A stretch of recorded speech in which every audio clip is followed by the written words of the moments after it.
Hello and welcome to another MarketMuse content strategy webinar. And today's discussion is going to be really exciting. It's about content optimization, everything about making decisions that improve what you're doing. And the title of this discussion is going to be bring new life to old content. Before I intro our special guest today, just a little bit of housekeeping. If you have any questions for me or my guests today, put them into the the GoToWebinar chat on the right. And we're going to get to them in line, or we'll get to them at the end. And if we don't get to any of them because of time constraints, we will answer all of them personally via email. And the other great thing here is you will get the webinar replay via email, either tomorrow or the next day.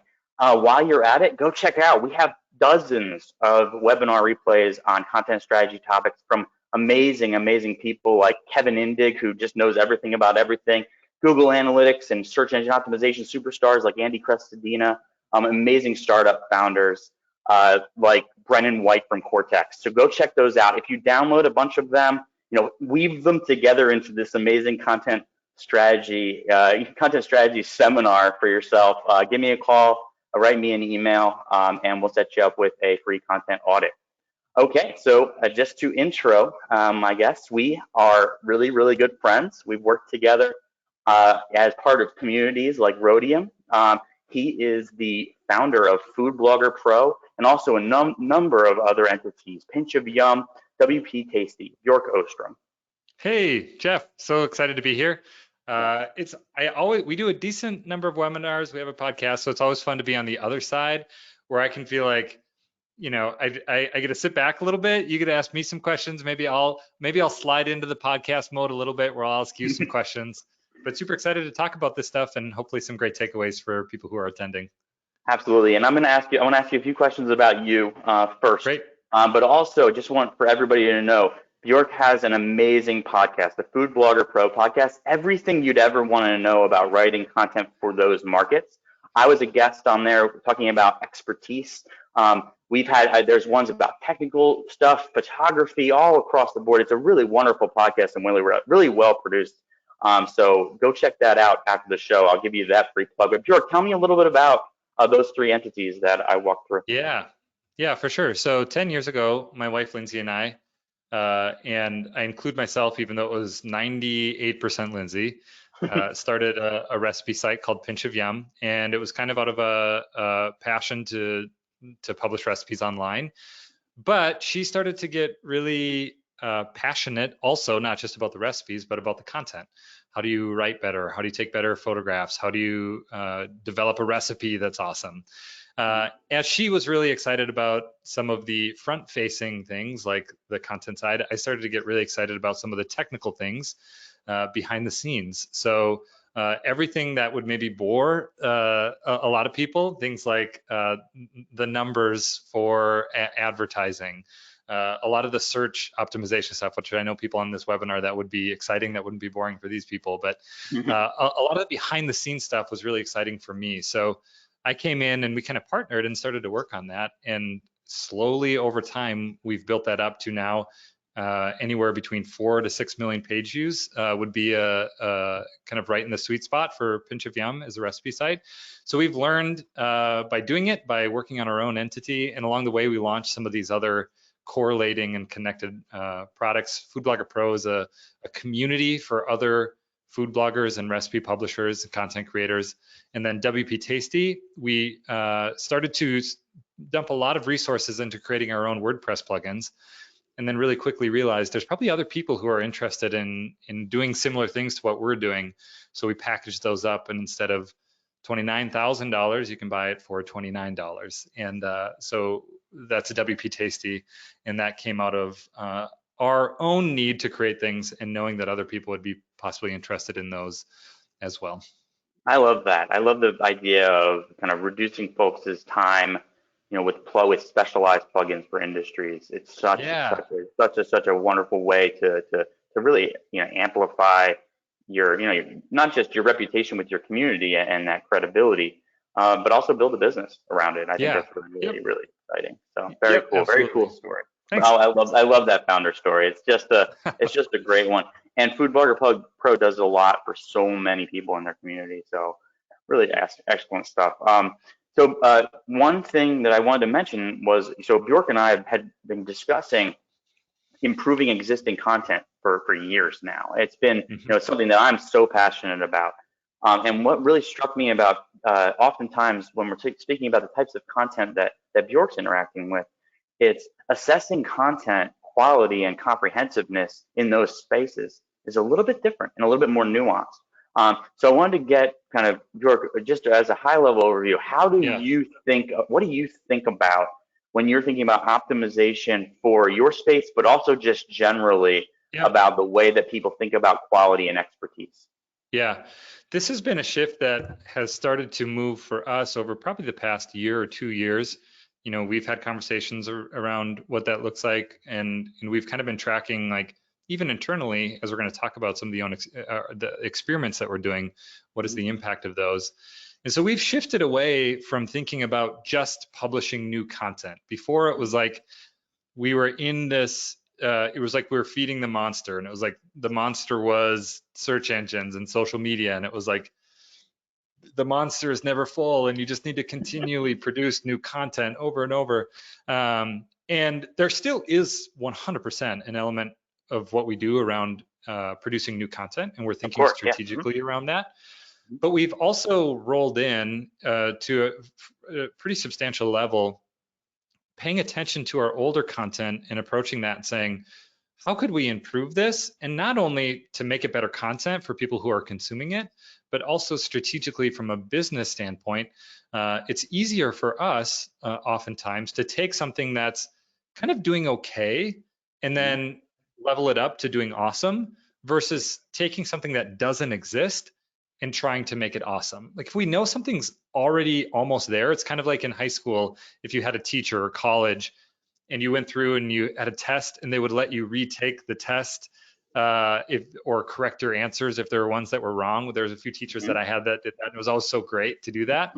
It's kind of Mm-hmm. similar with content that we're approaching, where we're able to go back and say, like, okay, what's a little bit off with this, or what's missing, and how can we improve that? And instead of having to do from 0 to 100%, we're doing 20% extra or 30% extra to get it closer to 100%. It's never at 100% fully. But that's been great for us. And it ties into a lot of the kind of ethos of who we are, which is all about continual improvement, making small changes and adjustments over a long period of time. We talk about it as 1% infinity. How do you get Mm-hmm. better over a long period of time? And it's been really exciting to apply that to content. Yeah. No, I think that that's right on. I mean, it's that process, and I've always said that you have one of those really, really tuned in SOP, or standard operating procedure for identifying when to create, when to update, and really having that be focused on, what what things did this content achieve for readers? What can I learn from the content? What did I wish we had had in that content that we now can do with an expansion? Or maybe we are writing something new because we can't update this at the to be as good as we want, and maybe we're connecting it and linking it Yep. into some sort of cluster. So how do you right now, just to shed light on for the group, how do you make that decision and about creating versus optimizing?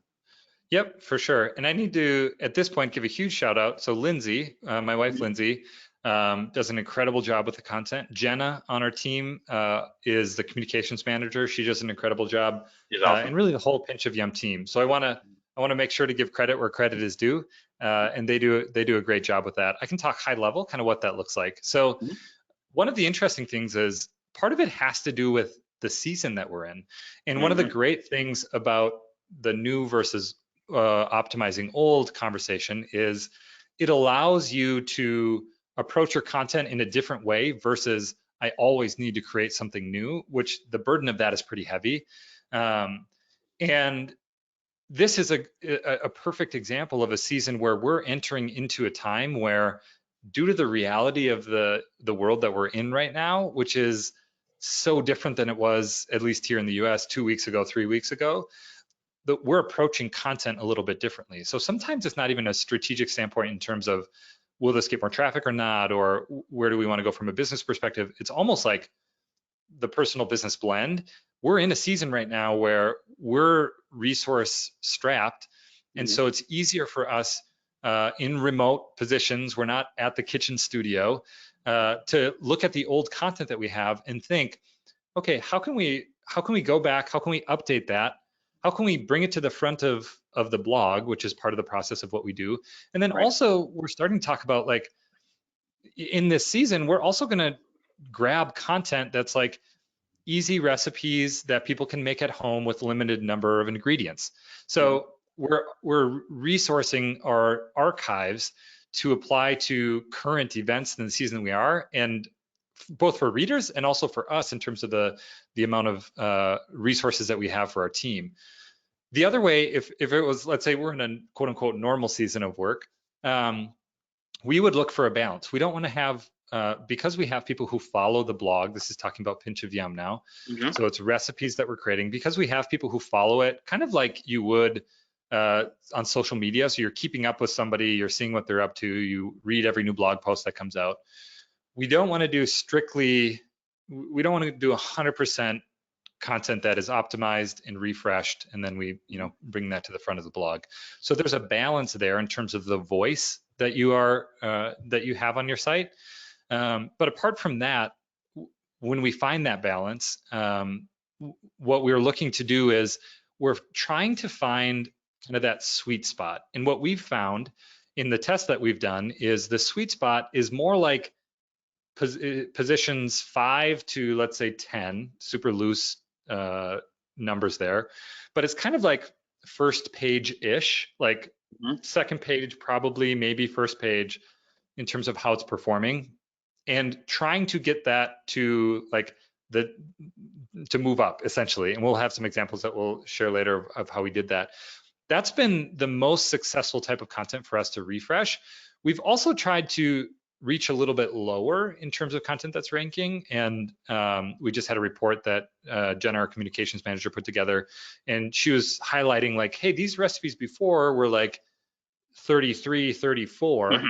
Yeah. So really deep back. And we tried to grab those, refresh them, and bring them up, to page 1. And it was hard to do. It was hard to make that huge jump. And so what ended up happening was we realized, okay, the sweet spot for us is really that, like, 5 to 10 range, to try and bump up to, let's say, 5 to 1. So that's kind of where our focus has been in terms of concrete numbers if we're in a normal season, and looking at it just from a strategy perspective. So I'm gonna try to unpack that. That is a magical set of things. And just for the audience, because some of the folks on the call are agency folks. Some of them run B2B technology companies, large businesses, large and publishing entities. Um, and I'll summarize a few of those things, and I'd love to Great. hear validation before we get into it. Yep. One is the technical aspect of this. So a lot of folks aren't doing internal link audits very frequently. They don't know what spoofing something to the homepage or getting something boosted into the homepage is going to do, because they might not Yeah. even know. They might not even know structurally where that post lives. It may be Uh-huh. we call them one-on-ones, right? You've got one link from one page, and it's like Yes. your archive page. A lot of Yep. structure, a lot of standard WordPress structures are only one. You have one-on-ones all over the place. You pop it to the homepage, it has a big impact. But you may have a different type of structure. If you can find very strong content that's on a one link from one page, and to get that into a cluster more intelligently, in addition to popping it into wherever your most prominent structured setting is, that's a win. So you said that, but didn't get into Yep. the details. And I know people are probably thinking about, okay, I don't have a blog, right? Or my blog's a little bit different. It's about knowing where are your, and I hate the word, but where are your orphan pages? Where is those Yep. end nodes, and how can I manipulate that while I'm going through update processes? Yeah, and one Another of the one, things that we've yeah, talked about with that is like, I talk about moving it to the front of the blog. I think is important for you, like you said. Like some people don't have a blog; they maybe have right. content they're writing. We built what I was adamant about calling a car wash, and it didn't really Mhm. stick. We actually switched to calling it a menu, but Mhm. which is more, it's a better fit for what we do, anyways. But this idea of like, okay, if we take this thing and we refresh it, like how are we moving it through different things to clean it up and to get it exposure. So Mhm. that is for us one of the things, because we have a blog and we have a prominent homepage where that content lives, we can refresh it and put it there. But for other people, it might be, and for us, it also included like social media. So we were pushing it on social media. It's an email that goes out. So it's all of these indicators that could potentially speak to Google or search engines as to what's happening. And who knows, you know better than I do, how much all of those different indicators matter. But we said like, okay, let's put it through this car wash. One stage of which was refreshing it, not always, but refreshing it, the date on it, so it looks, so it's a more frequent publish date. Would you say there's other things that would be important for people to think about? This is now me asking selfishly, Oh, along with that in terms of the update process. yeah, I think that you've touched on that structural side. How is it integrated into your site? Because a lot of times people will publish and forget, and then they've published 6 or 7 other articles about the same topic, and they Yeah. haven't gone back and integrated that earlier piece.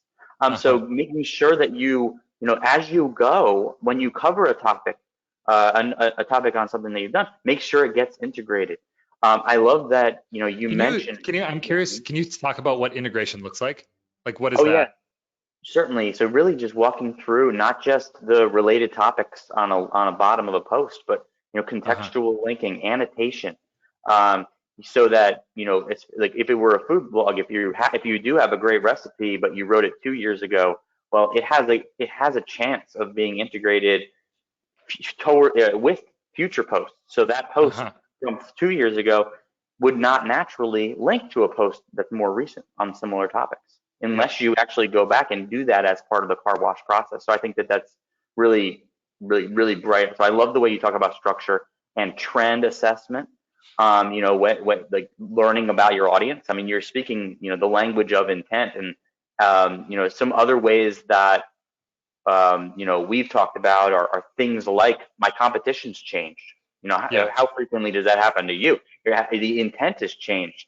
Plant-based XYZ ingredients. I Yep. mean, that wasn't a thing a couple of years ago. Now, how often do you read those targets? And so intent changed around topics, Yep. um, things that are outdated, or just aren't novel, and Yeah. you can improve those pages. So how do you take competition into account? And you mentioned what I like to call striking distance as a thing Yeah. that's often used by SEOs when they walk in the door, because it's something you can kind of almost always win, but it's important to know why, Yep. and we'll get into that in a little bit. But it's a fast way to win when you when Yeah. you when you have that expertise. How do you think about that from a competition standpoint?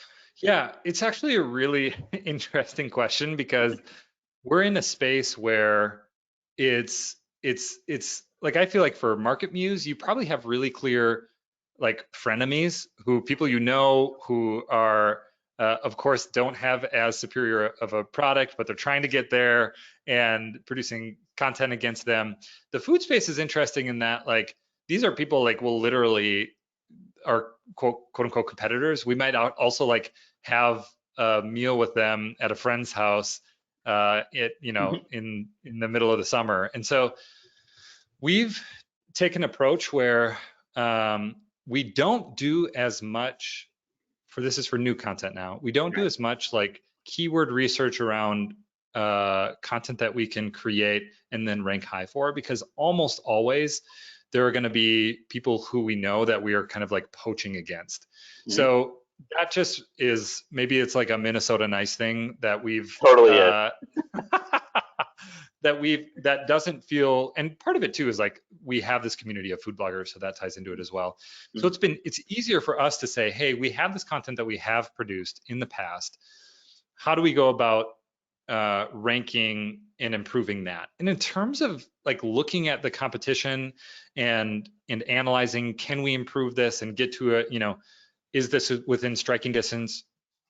Considering the competition, we don't actually give much consideration to it, which Mhm. there aren't any like great takeaways from that or like strategies. It's just us saying, hey, this is a piece of content that we want to update.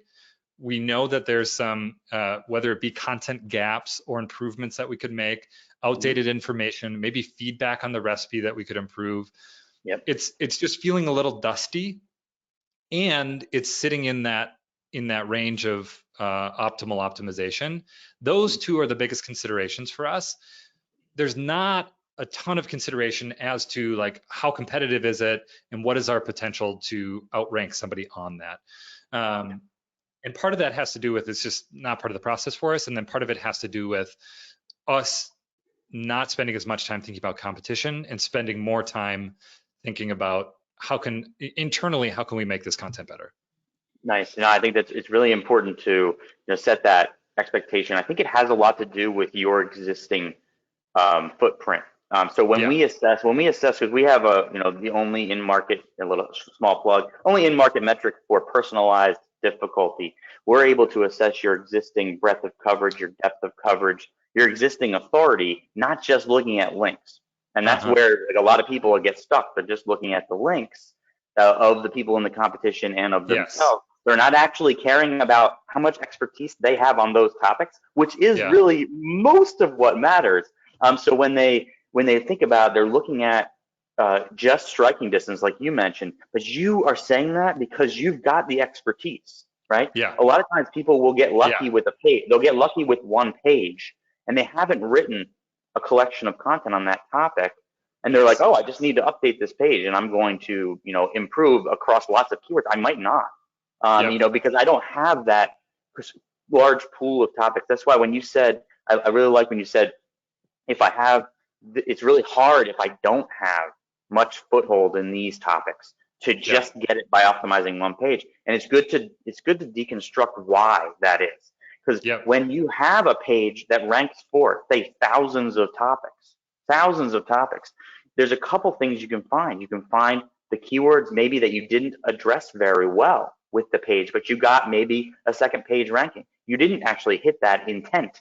You didn't actually solve that problem. In food, I see it a lot, and I'd be interested where, you wrote an article that's, about, a particular, a particular ingredient bread recipe, and you just kind of, maybe that's a type of gluten-free ingredient, and you're like number 25 for gluten-free breads with your, cassava bread recipe. Well, you see those like auxiliary or kind of almost near touches, you're now 25th. That's the type of stuff where striking distance really matters. You have existing expertise. It's not just having the key word. So I'd be interested in how you've seen that work and not work. I think it's super important to point out, and it's one of those things where you almost forget that there's a luxury in us saying like we don't really think about competition because we have this experience of updating content, seeing that naturally rise higher when we do that. And the reason is, like you said, because it's in a topic in an area and where Pinch of Yum specifically, speaking about it, has a lot of whatever you want to call it, authority or content expertise, which makes it a lot easier. It's like literally 10 years that Pinch of Yum and Lindsay and the site, we've been producing recipe content. So it makes sense that we can be more fluid in terms of what that looks like. And that wouldn't be the case, if we kick off a new project and we start to think about, okay, what are the ways we're going to think about content optimization or creating new content? We would be much more concerned about what does the competition look like for this, because we'd be starting in a lot of ways from zero. So I think it's spot on and it's accurate. And I would be interested to hear your thoughts. Do you can use MarketMuse as a tool to understand that and inform where you are with that. But do you get any sense for like when do people know when they're starting to like level up? Like if you're playing Pokemon, like your character gets bigger wings and gets like, can breathe fire, or I don't know if that's what they can do, but like, do you have any sense for when you can get a feel for when your site or even a niche within a site starts to tip into that kind of authoritative or powerful place? That's such a great question. I'll answer that in as short, long-winded as I possibly can without mentioning Pokemon. But I will. I might mention Charbazar or someone like that rolling in. But um, long story. But the question the question I would add to that is, when do I know I've got the momentum? And did I Yeah. make the decision to write this content item because I had momentum, right? Or Yeah. am I truly just acknowledging that I'm starting a foundation building effort? If I've got nothing, and I'd be interested in how you've experienced this with Yeah. WPKC or with Yeah. WPKC or with some of your peers in the community. If I have a Yeah. brand new blog, I always say if I have a brand new blog and I'm going to go out and write the best iPhone review ever on my brand new blog, good luck. I could write Yes. I could write a Yeah. novel on the iPhone, and it's going to take me a lot of Yeah. blood, sweat, and tears to get there. But if I'm a major tech publisher, I might have more of a chance. In this case, it's if you're jumping into another topic. So let's say on Pinch of Yum, you wrote your favorite Yeah. your iPhone Yeah. review, and it didn't have anything to do with food. You're going to have a tremendous amount of a tremendous challenge and challenge Yeah. there. So you've got to build that infrastructure, and the amount of lift you need to take may be dramatic. You may need 100 pages. You may need Uh-huh. 200 pages. You may have to go and hit all stages of the buy cycle. Yeah. You may need to cover early stage awareness, middle of the funnel, late stage, even post-purchase troubleshooting. You may need to Yep. write, and doing competitive analysis is one way. If you have no authority, if you have no existing power and no momentum, no mo, right? You have to dive in and say, what is the history of Pinch of Yum? How did they get their shrimp fajitas recipe to rank so well? What did Yep. they do? How much seafood expertise do they have? How much preparations do they do? I can actually dive in and analyze their historical publishing, where they update, how they've gained off-page factors. You have to really understand what it takes to get there and start to do it. When you start seeing pages rank for many different related concepts, when you start to get a few key, like it was actually in that slide that we just passed through, I'll slide it back, variant targeting. When you see keyword variants that maybe they're not very competitive, but you start to Hmm. get some foothold, right? Yeah. Those are the signals you're looking for. You're looking for getting Yep. some value. You're looking for some niche variants, some stuff just squeaking in, not because you targeted it, just because Yeah. you are writing. When you're writing great content, that stuff happens. When you're writing, long tail targeted low quality content, it's really, really hard to do Yep. that anymore. It's hard to do that without that expertise. And that's where, building great content clusters gets there. That was my short answer to Yep. the longest question ever, but it's really interesting. With It's great. the WP was that a consideration with some of the content that you've written? Really, like, how do we make sure that it's the bridge topics is another topic, but how do we Yep. make sure that it exudes our expertise in the food space while Yep. also attacking the plugin space, which is, as you Yeah. know, extraordinarily competitive. Yeah. Yeah. I think that our approach for WP Tasty, and we don't produce as much content on WP Tasty as we do Pinch of Yum, or Right. Pinch of Of Yum course. is like the content engine. And we kind Mhm. of have Food Blogger Pro, we do produce a lot of content, Mhm. podcast, but not in the same way that we're doing blog posts or Pinch of Yum. So disclaimer with that. I think Mhm. the focus for us as it relates to content on WP Tasty has been kind of those clusters, those micro, niches, whatever you'd want to call it. So, in those correlating really closely to the plugins themselves, which that makes Yep. sense. So we have a plugin called Tasty Pins, which is for Mhm. people where Pinterest is important. There's a lot of optimization techniques that are built into that plugin. Mhm. So we produce content around Pinterest, like how do you upload a video pin, or what is the best way to produce like hashtags? Should you use hashtags? Should you not in a Pinterest description? Like how's that changing? Um, and what you start to see, and like you mentioned, is not necessarily that like we would expect with Pinch of Yum, if we produce a piece of content that it would, pretty quickly start to rank or we'd see traffic from it. But Mhm. over time, we're slowly starting to see some of those longer tail variant keywords, like you had talked about, for a really kind of specific topic. So it's not necessarily that the topic itself is long term or long tail, but if I was understanding you correctly, what you're saying is you have one singular piece of content that will get, because of the focus and the content, will start to get some more of that long tail, like totally abstract things where you're like, why would anybody ever search for this? And I can kind of see how it's connected to this post, but the understanding is like, hey, a search engine is viewing this as for this general topic, something that would be helpful for people who are trying to find this answer or search for this keyword. Yep. So I mean, that's a great question. And there's actually a question in the chat, which also I'll weave it into that. You kind of mentioned it. There's two ways of assessing content. And one is how you kind of described it, is to say, what you look at a content item that's been written by a great publisher, by a pinch of yum author, right? And you read it and you basically say, what questions did this naturally and elegantly answer? Which questions did this page not answer? But maybe Yeah. I do have some rankings in organic search for some of those things that I don't really answer. Well, now go into that page and answer them, right? Yep. Or write new content that answers it. That's that sweet spot. That's that really sweet spot. So many times people try to do the questions research before they write, and that's fine too. But when you start from a place of strength, you can have easier wins. So I'm interested in, like, when you analyze content, do you think about, like, who is this making happy?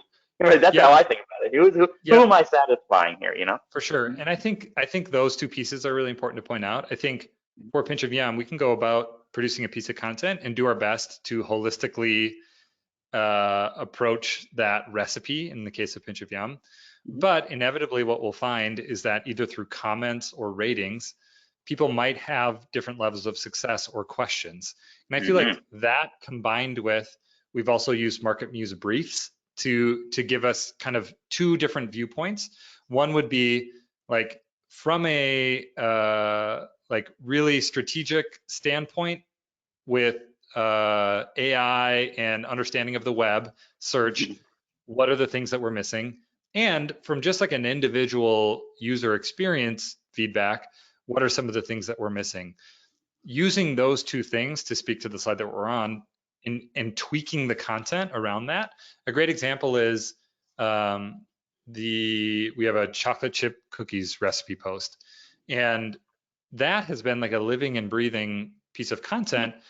As more, anytime that we log in and see real-time analytics, like there's always, especially now when everybody's at home, there's 50, 100 different people looking at that piece of content.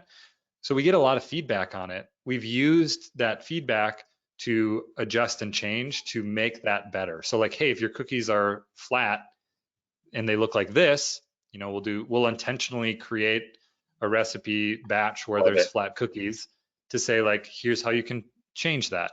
So for some pieces of content, we're updating that and tweaking those more often. For others, it's, maybe once a year or less, we'll go back and say, like, hey, let's take a look at this peach cobbler recipe. What are the things that are maybe missing on it? What's the feedback that we've had? How can we answer some questions? Potentially, are there photos that we need to refresh or add to that? We fold all of that in. And those tweaks for us, especially if it's within that kind of striking distance, it's not the only thing like we talked about, but especially if we find it in that kind of sweet spot, we've seen success with that. That is worth the price of admission for today. Just what you said, just unpacking it. I mean, that is what is missing from most publishing teams. When they publish something, they don't have the tripwires that lead to an update. And they don't, right before they publish, they don't write, this is because of the investment or because of my expectations for performance, this is how frequently I will update it. I recommend everyone add, if I reach these milestones in leads or traffic, if I know I'm going to invest in this topic, I need to go back to everything in this topic every quarter, every year, and give it a refresh, give it a car wash. I never used car wash before. I love that topic. I'm going to use car wash all the time. I will also mention that your chocolate chip cookie page, if you go back, Raleigh the Raleigh SEO conference from 2 years ago. Yeah. My deck from that conference is talking about your chocolate chip cookie page. Just so you know, That's awesome. it was about That's how great. that's a different way of thinking about intent. It's the intent Yeah. of your readers. They cooked cookies that were flat, right? Okay, I Yeah. need to solve that problem. They cooked cookies Yes. that, I don't know, maybe they exploded. So I actually Yeah. told that story to get people thinking differently about intent. Yeah. I love that example. I love it. I love That's awesome. it. That's great. Okay. How would you, I So have a question. I have a yeah, question actually for you about sure. going back to update. Let's say you have some type of Mhm. procedure that you're doing where you say, hey, I want to go back and I want to update a piece of content every 6 months. Mhm. One of the questions that comes up a lot within our niche, and I'm guessing other people would have a similar question, is like, if you have something that's really killing it, let's say it's like position 1, position 2, Mhm. do you touch that or do you not? Or I suppose the third option is it depends. It's your how much liability do you put on that page, right? And how much Yeah. do you optimize via fear? Yes, that question comes up a lot.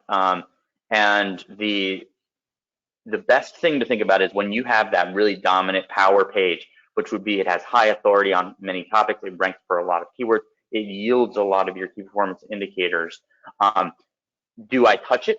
When I touch it, what do I make sure that I have? Do I fortify it first?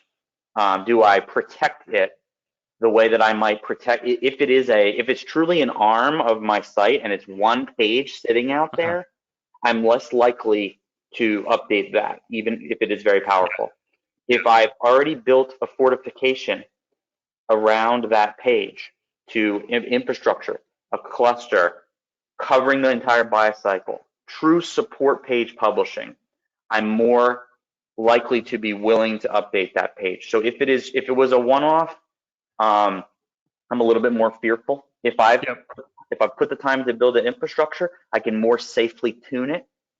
Typically, I'm going to be publishing as I tweak if it's very, very important to my business because I want to put out the best article from a competitive landscape as well as from a achieving those user intents.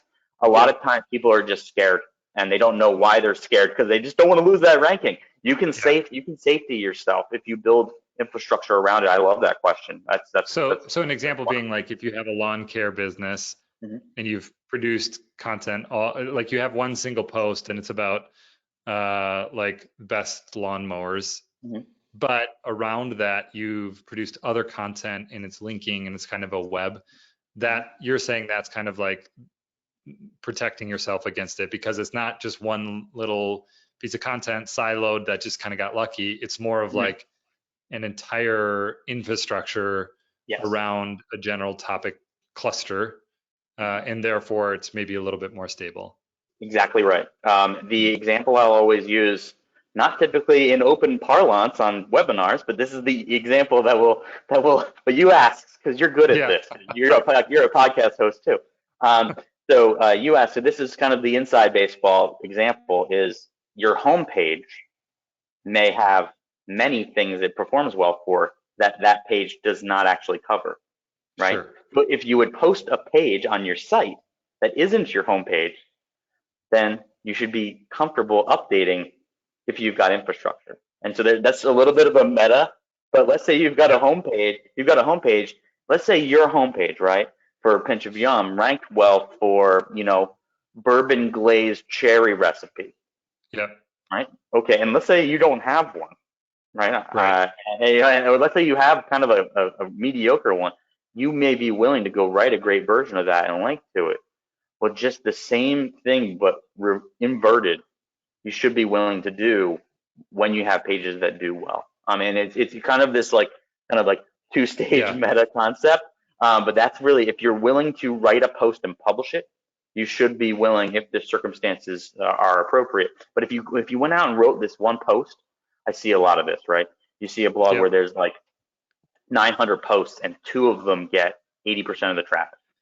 That's Right. dangerous. It's dangerous to update those pages. It is. You've got to Yes. build. You've got to build first.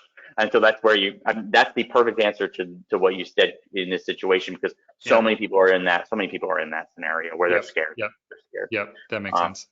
and then when That's the great. homepage is 90% of your traffic. Same problem. but Yeah, reversed. You yeah, actually have it. And so if you can think through those two, that's a wonderful example. I love it. I love it.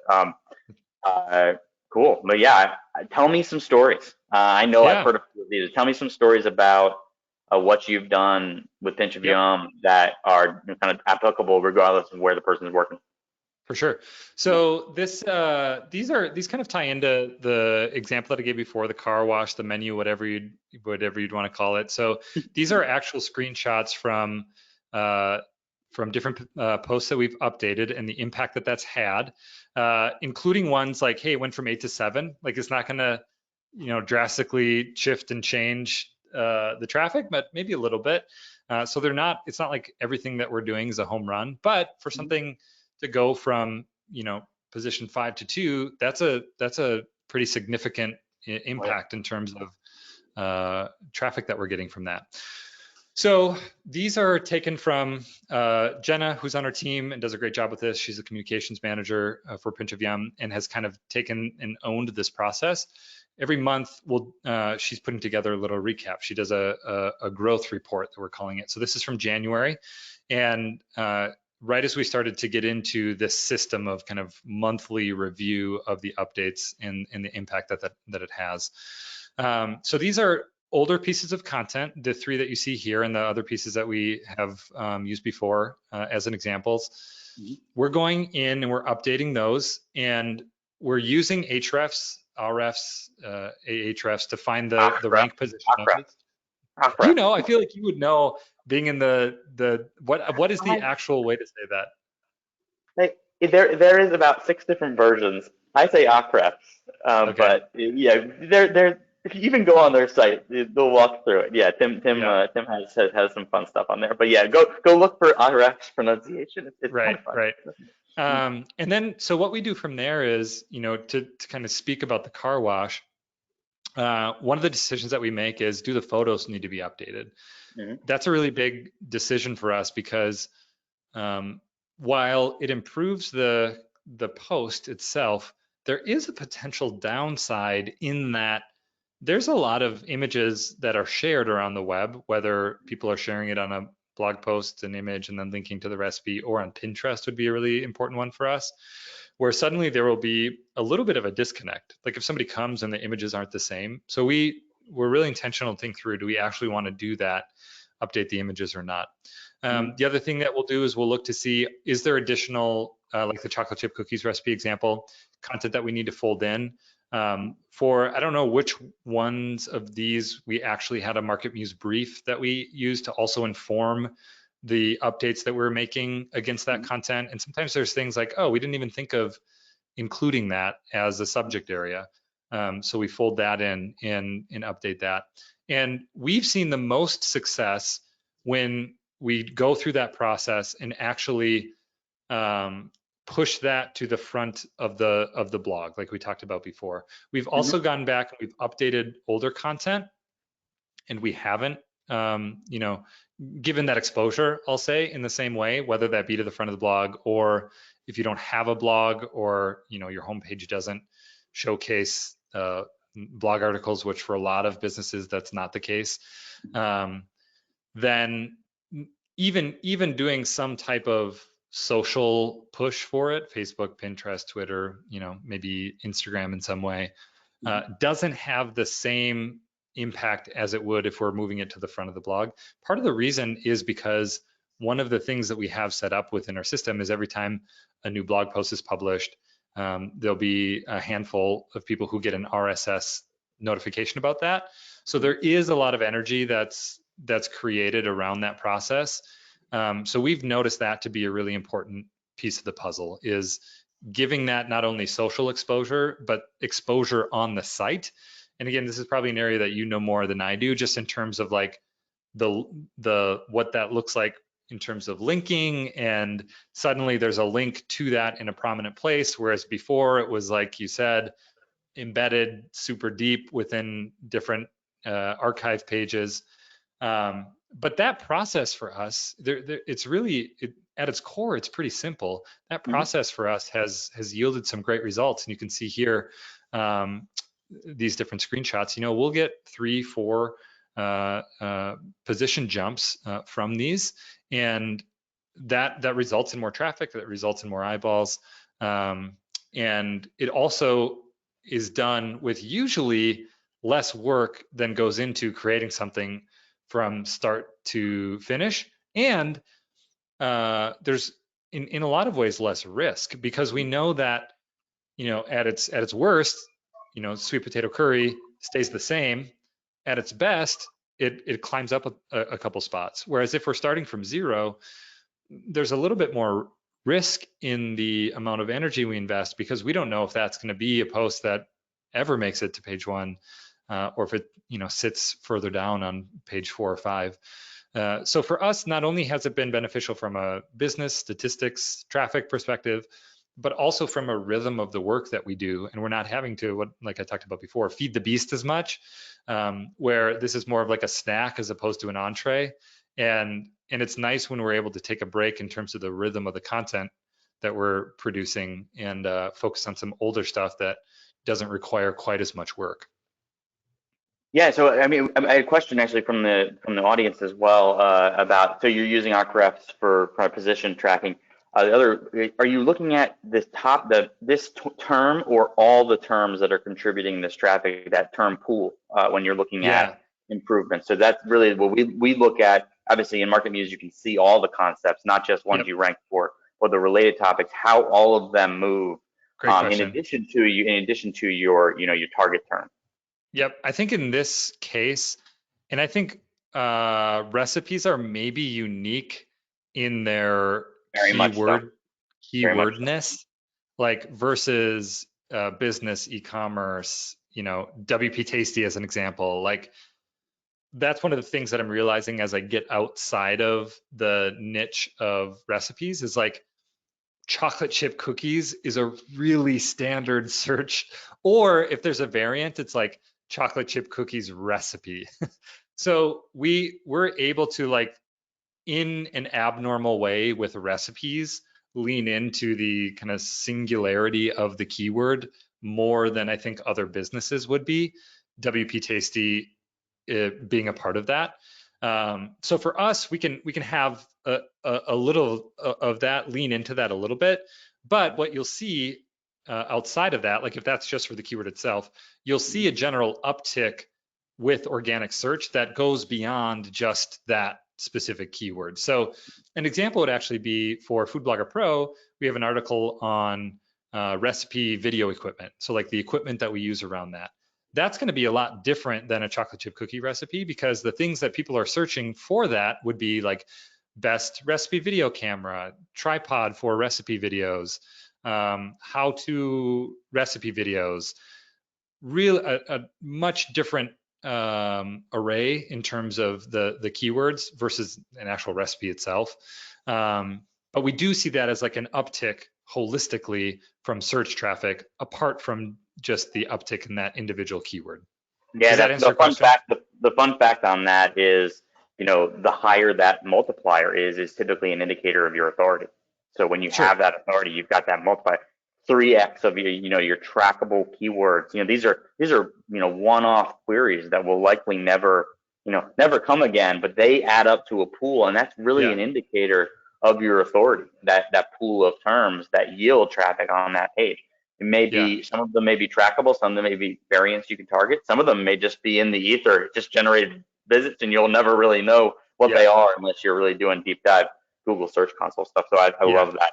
So how do you measure, the success of a piece? Like I know, obviously every business model is different. How do you measure the Yep. success of a piece?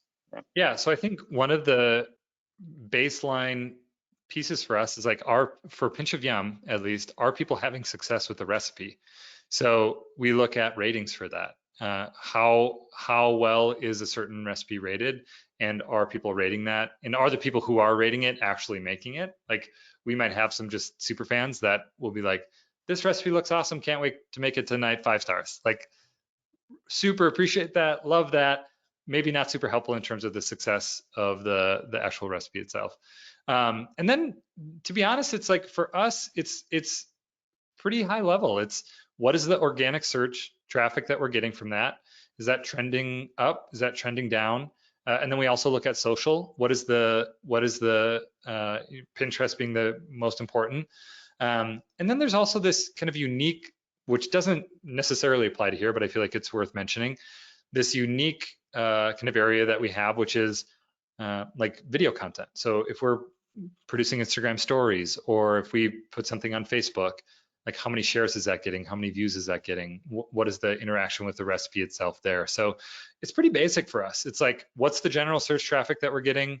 We'll look at some of the important keywords that we're tracking and making sure that we're not dipping in certain areas with those, and if we are, trying to improve that. And then the ratings for the success that people are having, which is maybe kind of the intent piece, is like, at its core, are people having success with this, broadly speaking, piece of content, narrowly speaking, with this recipe? And that at its core is what's most important to us, because if we only focus on the metrics and lose track of the content, then there might be a period of time where we're able to build those up. But really at its core, what it comes back to is this thing that we are creating helping people in the way that they need to have their questions answered, or be entertained, or whatever it might be in terms of how or why we're creating that content. Yeah, I think that's on the nose. I think there's two pieces that I really take away from that is, especially in the recipe space, but in most spaces, if you see that a team is focused on entrances only, you can exploit that significantly too, because they're not creating a great user experience. They're not focused on ratings. They're not focused on even conversions. A lot of folks, if you see that, if you can tell it's just to grab that entrance, you can take advantage of that as a competitor. But also, in your case, it's going to yield long-term value for your community. It's going to yield long-term. If you just had a lot of entrances, you may have had people reading that and saying, this isn't actually very good of a recipe, and you're like, I got lots of traffic from that. So content efficiency, which I always speak about on these sessions, it's number of items published, total entrances, total volume. You've got to also look at what your other KPI are. They've got to be in that efficiency metric. You can start with just traffic, because let's say you publish 100 articles and only 10 of them get recurring organic search traffic. You've got a 10% efficiency rate just recurring, but maybe none of them are yielding any of your KPIs. So you've got to take that to the things you care about. Ratings for you, huge. Community insights and behavior, I think that's really huge. So I think those are all really, really cool. And do the people take those next steps? I'm sure you look at second clicks or page views per user and those types of things too. Yeah, and it's actually one of the things that we've started to try and be a little bit more intentional about is how can we not just focus on getting people there, but then what does that look like to engage people once they are there? So we've been experimenting with a lot of different ways to do that, whether that be content within the blog post. We're experimenting with like a stories embed. So like you would see on Instagram stories, but embedded within a piece of content, thinking about links and how we strategically do that. One of the things that from these conversations that we've had with you about linking and interlinking and clusters is we've started to also think about how do we create not just like archive pages, but pages on a certain topic that interlink other posts. So we might do this. I'm not saying that this was your idea in case it's not best practice, but what we do is we'll create a page and it will be best breakfast recipes. And so we'll have that page and we'll link to, let's say, 8 to 10 breakfast recipes that we've curated. And then within those posts, we'll link back to that best breakfasts recipe kind of roundup area. So we're trying to be more intentional to kind of create those webs outside of just, for us, it's WordPress, outside of that WordPress infrastructure of like archive page. And that's just like gets pushed deeper and deeper away and harder for people to find. So we're trying to do a little bit of crossover with that. I would be interested in your feedback on that.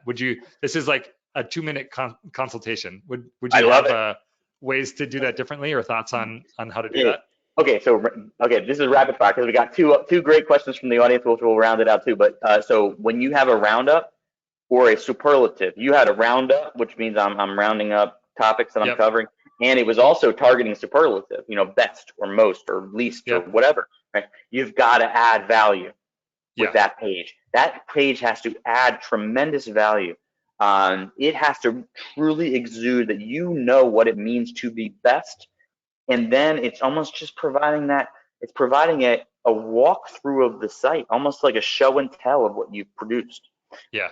When you just put links and a blurb, especially if that blurb's taken from the posts, and you Yep. try to do roundups and superlatives that way, the only way you're going to be successful is if you have an exorbitant amount of authority. If you don't, good luck. Yes. You're not actually satisfying the intent. So really focus on what additional value. And is this the only time you've exuded that best, worst, least expensive, most expensive expertise throughout your site? If you've Yep. never done it before, make sure go overboard, illustrating Yeah.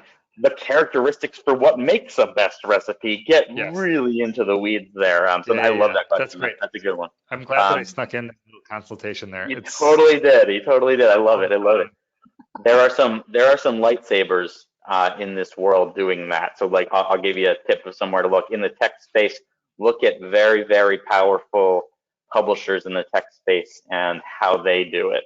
sure. There's some secrets in there. Cool. The other awesome question, because there is some super expert SEOs on the horn, and I hope you're still listening. There's a lot of people still out there. Does the intent targeting connect to pyramid strategy? Oh, this is a weird question. Yeah, it does kind of. So I'll give you the 1 minute on that. So if you are ranking well for a head term or a term with a lot of topics, or what was the example that you had there? It was sofrito tacos, I think it was. Yeah. Let's say you ranked for sofrito with a page, but Yep. you don't rank for sofrito alternatives, sofrito tacos, blah blah blah. So you have the head and you don't have the tails and you don't have the other intent targets. Yep. That's something you can really really build content after. You can build content and have a higher degree of success.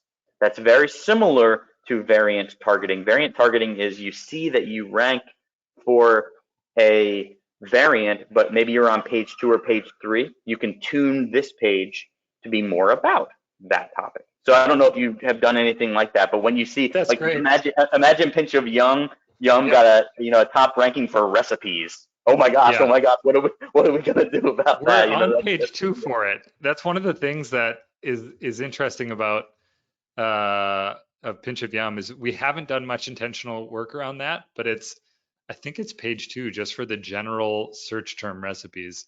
Oh yeah, Um, that's what but somebody's maybe it's trolling not you. anymore. Maybe it's not Somebody's trolling anymore. you. I'm just Yeah, yeah. Um, trolling you. so that'll be a good thing for us to work on. So Nice. Yeah. So there's somebody's trolling you on that. I think they're like trying to figure out. They wanted that answer to see what's Bjork going to do to maximize. So figured that's that where you out. can you really look for things that great food Yeah. bloggers who also rank for recipes also Yep.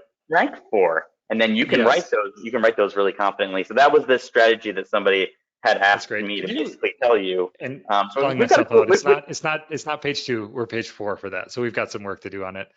It's still okay. It's still okay. Okay, great. Well, there are a few other questions that we'll get to via email, but Bjork, I did want to just do a last minute plug of Yeah. everything that you're working on. Food Blogger Pro. It's a useful podcast, whether you're in the space or you're not. I'm a listener. It gives you insights as the way people are thinking about expertise. WP Tasty. If you do have a food industry related site, these are plugins that are going to help you, and just have a lot of amazing things there. Pinch of Yum, amazing, especially us If all you being at eat, home. Yeah, pinch if of you eat, yum. as you might have noted by some background noise, I'm in my home office, Yeah. but yeah, everybody's cooking, a lot more. Pinch of Yum is just a super site, but Bjork, I'm so happy you were able to join us. You have one of the best, operating procedures for updating existing content. So many best practices were talked about today. Um, Go to MarketMuse, check out MarketMuse Pro. We were #1 on Product Hunt yesterday. Amazing. Yeah, that's awesome. I saw that. Go check it out. There's some free bonuses in there. And then, like I said, if you're listening to some webinar replays, give me an email, Jeff, or a direct message on Twitter. If you listen to some of those replays, and we'll hook you up with a free audit and some topic reports from MarketMuse. But Bjork, thank you so much for joining us. It's been one of my favorite sessions, content strategy webinars so far. Yeah, it was great. Super fun. And there's a ton of smart people that are on these. So I know it's a great group of people that you have following along with what you're doing. And also I know some people who follow along with what we do. So honored to be a part of it. Thanks for inviting me and excited to stay connected. Thanks, Bjork. Talk to you soon. See you. All right. Thanks. Bye.